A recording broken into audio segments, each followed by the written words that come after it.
The City of Murfreesboro has been designated as an urbanized area for which the Environmental Protection Agency requires an MS4 program to ensure water quality in local bodies of water. The program requires that certain milestones be met by the city, and in compliance with this mandate, a stormwater management program was developed and implemented. The stormwater program looks to meet all federal and state standards with use of research, specialized equipment, training, monitoring, and public education. The director of the stormwater program is Robert Haley. Really the goal of the federal program and the goal of the Murfreesboro program is to make our stormwater cleaner, so that when it enters the streams, Lytle Creek, West Fork Stones River, Sinking Creek, it's not polluting the stream.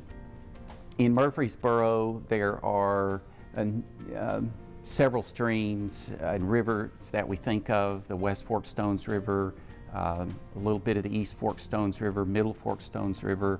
Lytle Creek runs through downtown. Sinking Creek runs kind of along the northern part of the city, and in an urban environment, there are sources of pollution that end up being washed into the streams during rainfall events. So all the roads, all the parking lots, all the rooftops can wash sediment and other pollutants into the stream. And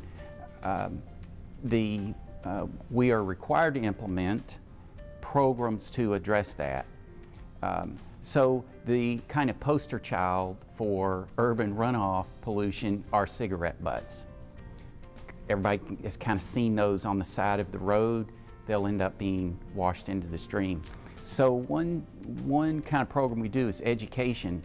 We want to get the message out that individuals' activities, littering, washing your car, changing your oil, these kind of activities, business activities, they wash their parking lot, they wash cars, fleet washing. Industries have materials stored outside. We're trying to educate folks, practice good housekeeping, keep the pollution, use dry methods to wash cars, wash buildings, those kind of things, and so that we're not leaving pollution that will get washed into the stream. And so we do education. There's obviously much development happening in Murfreesboro, and we require the new development to put in place stormwater control systems. So ponds are common, but we also have green systems, bioretention, which is just a kind of a grass or vegetated bowl into which rainfall can collect and soak into the ground. The different departments involved in stormwater runoff: the Water and Sewer Department, obviously Solid Waste, Codes Department, Planning Department, Engineering Department, very much so involved in stormwater quality, in reviewing plans.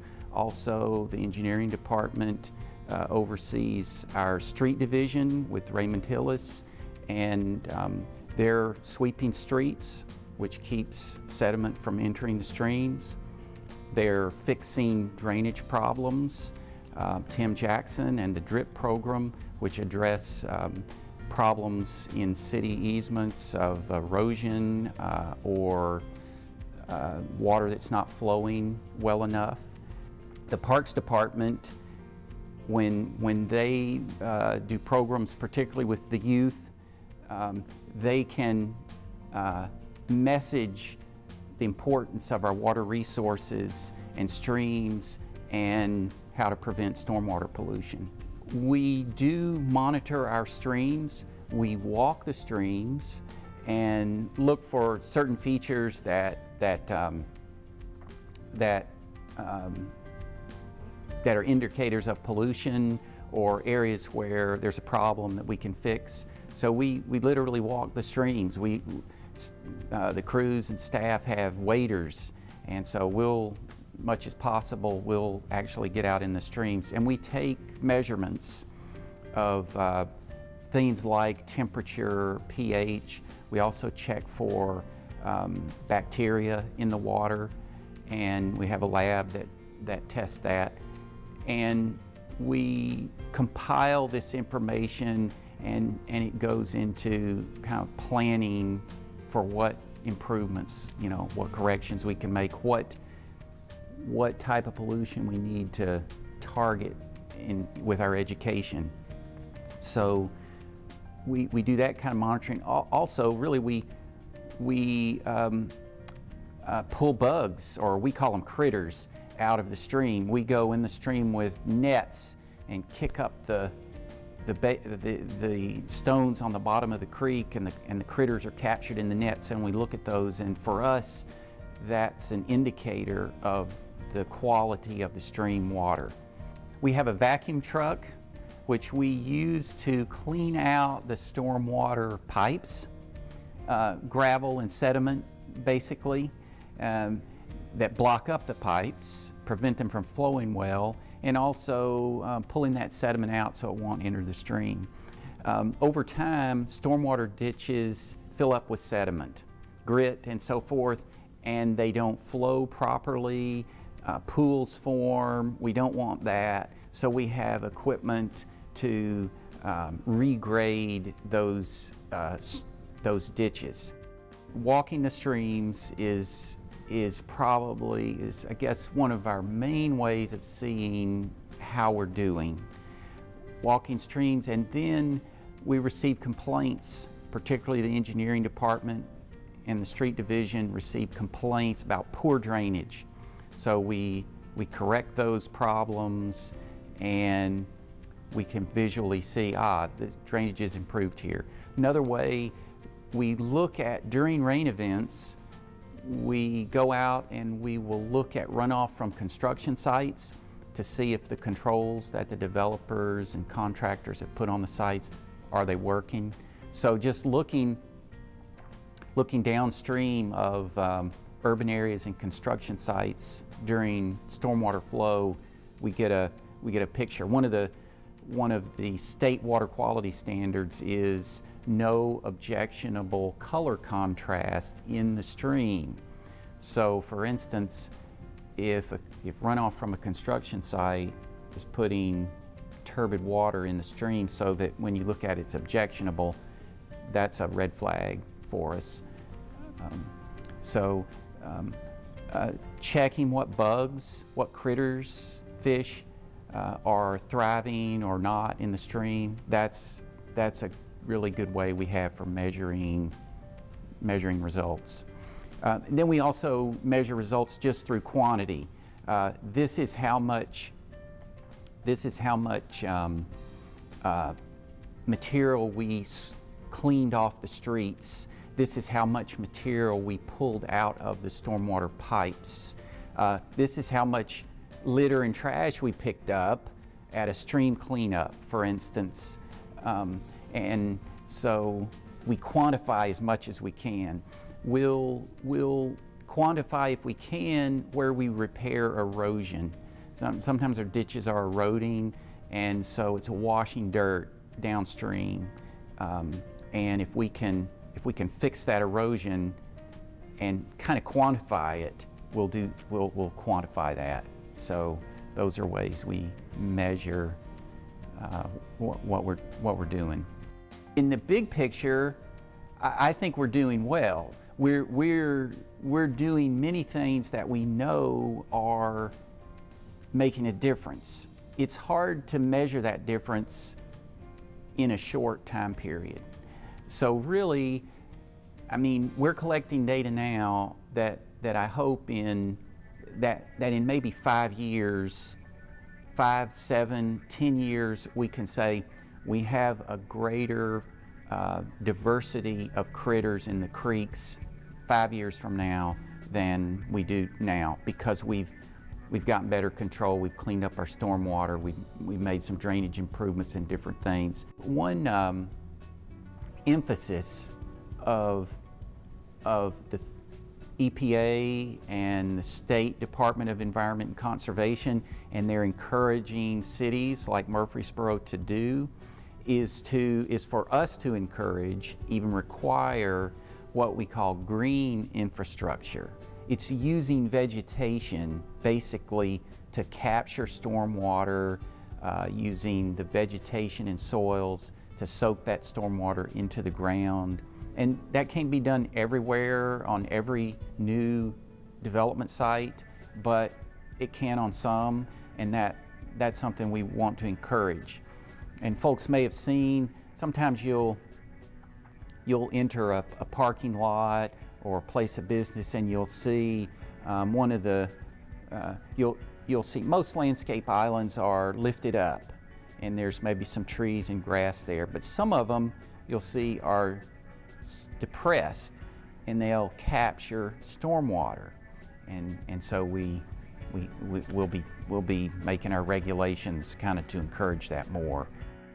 We actually have a public information and education plan. On the one hand, we do what we call general education, where we want people to know that their activities can affect stormwater runoff and the quality of it and pollution that gets washed off into the streams. So it's just a general, pick up litter. We don't toss cigarette butts out into the street.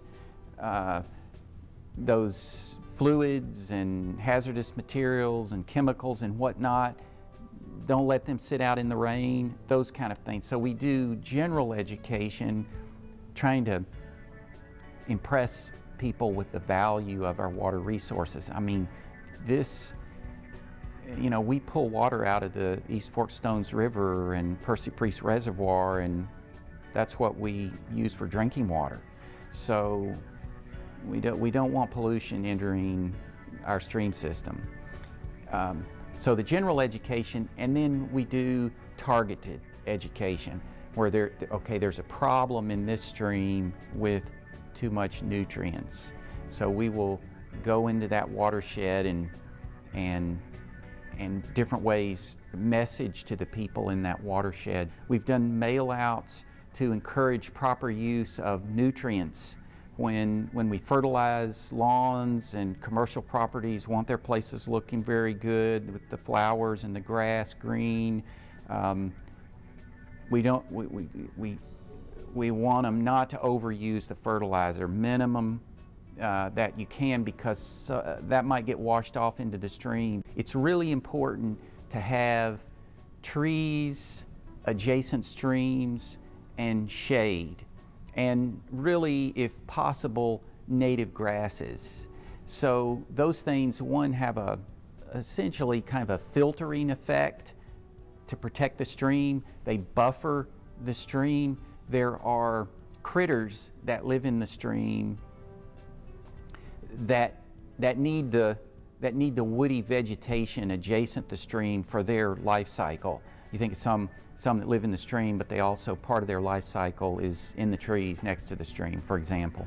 So you have the general and the targeted, and we want to do education, not so much enforcement. MTSU is a partner with us in our education activities. So we develop a list of projects with them, and then they go after it, and we work with them. So, for instance, we're planning to do a wetland cleanup soon. We've planted trees alongside some streams, and we'll keep doing that where it's possible. An urban area with all the hard surfaces, impervious surfaces, means, in short, more stormwater runoff running into the streams quickly during rain events. And all of that urban dust and materials that are sitting on parking lots and roofs, that gets washed into the streams. And in an urban area, there's not an easy, quick fix to clean up all the stormwater. So it's a process of updating our regulations, of doing better education, of reaching out and encouraging, requiring property owners, business owners to clean up their activities so that we're not washing pollution off those surfaces. And you know, years down the road, we may see this is happening in some cities that are, for different reasons, really being pressed on this. We're starting to see, well, okay, maybe we can somehow retrofit this large impervious area. We can somehow make it more green. We can get more trees there, more plants that'll soak up rainwater, put it in the ground, and that's just long term. I guess that's where I was going with all of that. We're putting in place practices that we hope 5, 10, 15, 20, 25 years down the road we'll end up with less runoff and cleaner runoff. And that's kind of long-term goal, all with the idea of rivers and streams that have a greater diversity of aquatic life and are, you know, meeting all the quality standards for all their classified uses. Stream uses, we play in the streams sometimes, we fish in the streams,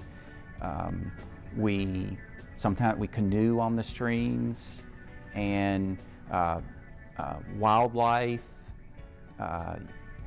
take their water from the streams. Obviously there's then the fish and the critters in the streams. So we want that stream quality so that it supplies all those needs and it serves all of those. That's our goal. We're putting these programs in place, the stormwater program, to you know, work toward that goal. If you have any questions or would like to get involved with the stormwater program, please call their office at 848-3200.